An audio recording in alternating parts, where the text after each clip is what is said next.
Hello everyone, কেমন আছেন সবাই? আই থিঙ্ক এই অতিরিক্ত গরমে অনেকেই ভালো নেই, ভালো না থাকারই কথা। কারণ বুঝতে পারছেন দেশে কি পরিমাণ গরম বিরাজ করছে। মনে হচ্ছে যেন বাংলাদেশেই সবচেয়ে বেশি এবার গরম পড়েছে।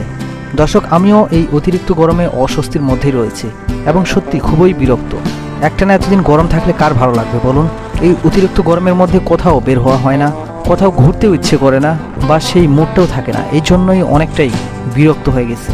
তারপরেও সাহস করে এই গরমের মধ্যেই বাইক নিয়ে বের হলাম এবং অনেকদিন এরকম ন্যাচারাল রাস্তায় ঘোরাফেরা হয় না। আমাকে আবার গ্রাম বাংলার এরকম রাস্তাগুলোই সবসময় টানে। দর্শক, দেখতে পাচ্ছেন এটা কিন্তু চলন বিলের সেই পূর্ব সাইটের অবস্থানটা। সারি সারি ধান খেত আর শুধু ধান খেত। তার মাঝখানেও কিছু গ্রাম পাড়া রয়েছে, তবে এটা কিন্তু শেষ হবার নয়, বিশাল আয়তাকারের। দর্শক, আরেকটা আসল কথা হচ্ছে, আমার যেটা সবচেয়ে প্রিয় রাস্তা, সেই রাস্তায় আজকে যাচ্ছে এবং থাম্বনেল দেখে নিশ্চয়ই বুঝতে পেরেছেন কোন রাস্তার কথা বলছি। যেই রাস্তাটা দিনে অনেক সুন্দর, প্রাকৃতিক সৌন্দর্যে ভরপুর, কিন্তু রাত হলেই বিপদ। অর্থাৎ ওই রাস্তায় রাতে মানুষজন খুবই কম চলাফেরা করে। এর কারণ নিশ্চয়ই রয়েছে, সেই রাস্তার দিকেই আমরা অগ্রসর হচ্ছি।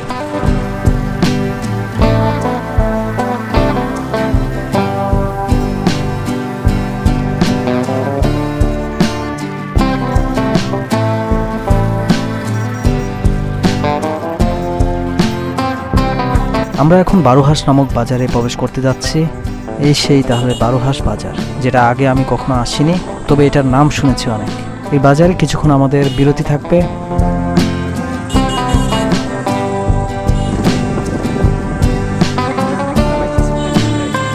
আমাদের সঙ্গে আরেকজন রয়েছেন, তিনি কিছু কেনাকাটা করছেন।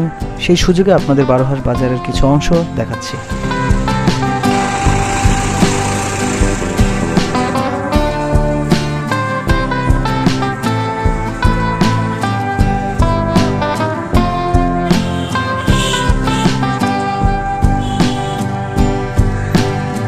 ইয়েস, আবারও রওনা দিলাম।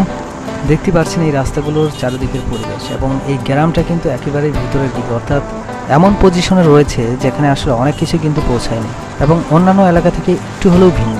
দেখুন, রাস্তাগুলো দেখলেই বোঝা যায় কতটা ফাঁকা এবং কতটা জঙ্গলের মতো একটা পরিবেশ। যদিও বা দেখতে দিনে অনেক সুন্দর, তবে রাতের জন্য কিন্তু একটু হলেও ভয়ঙ্কর। কারণ সন্ধ্যার পরপরই এই রাস্তা দিয়ে কিন্তু মানুষ সচরাচর সেরকম যাওয়া আসা করেন না, যেহেতু অনেক ভিতরের এই গ্রামগুলো। ইয়েস, এবার আসলাম সেই আসল রাস্তায়, যে রাস্তাটির কথাই আমি বলছিলাম। এটা অবশ্য নাটোর এরিয়াতে পড়ে, অর্থাৎ নাটোর জেলার ঠিক পূর্ব পাশের অংশ, শেষ সীমান্ত। এই রাস্তায় আমার মাঝে মধ্যেই আসা হয় এবং সবুজের মধ্যে যখন হারিয়ে যেতে ইচ্ছে করে তখন এই রাস্তাতেই আমি আসি। বিশেষ করে ধান কাটার সিজন এবং বর্ষার সিজনগুলোতে কিন্তু অনেক সুন্দর একটা পরিবেশ লক্ষ্য করা যায় এরকম রাস্তায়।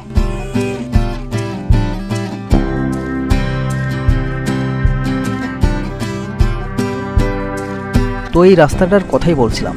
দেখুন, দিনে কিন্তু অসাধারণ অপূর্ব একটা রাস্তা। রাস্তার দুই পাশে কত সুন্দর গাছ, এবং রাস্তার ঠিক মাঝখানটায় উপরে দেখুন কত সুন্দর ডিজাইন, যেটা আপনি অন্য কোনো জায়গায় হয়তো পাবেন কিনা যায় না। তবে আমার দেখার মধ্যে এটাই সবচেয়ে সুন্দর রাস্তা আমার কাছে মনে হয়। গ্রাম অঞ্চলের রাস্তার ভিত্তিতে সবুজ আর সবুজ, রাস্তার দুই পাশেই ধান খেত, মাঝখান দিয়ে বয়ে চলা এরকম রাস্তা। মাঝে মধ্যে কোথাও দেখতে পাওয়া যায় মানুষের বসত বাড়ি, এবং কোথাও কোথাও রয়েছে গ্রাম বাংলার বাজারঘাট। এই রাস্তা কিন্তু দিনের বেলা কত সুন্দর দেখতেই পাচ্ছেন আপনারা, কিন্তু সন্ধ্যার পরেই কিন্তু এই রাস্তায় জনশূন্য হয়ে পড়ে। কেননা এই রাস্তায় অতীতে অনেক ক্রাইমের কথা শোনা গিয়েছে। ছিনতাই বলেন বা যে কোনো ধরনের ক্রাইম এখানে হয়ে থাকে, অনেকের কাছ থেকে এটা শুনেছি, এবং অতীতের অনেক ঘটনা আমি শুনেছি এই রাস্তায়, ভয়ঙ্কর সব ঘটনা।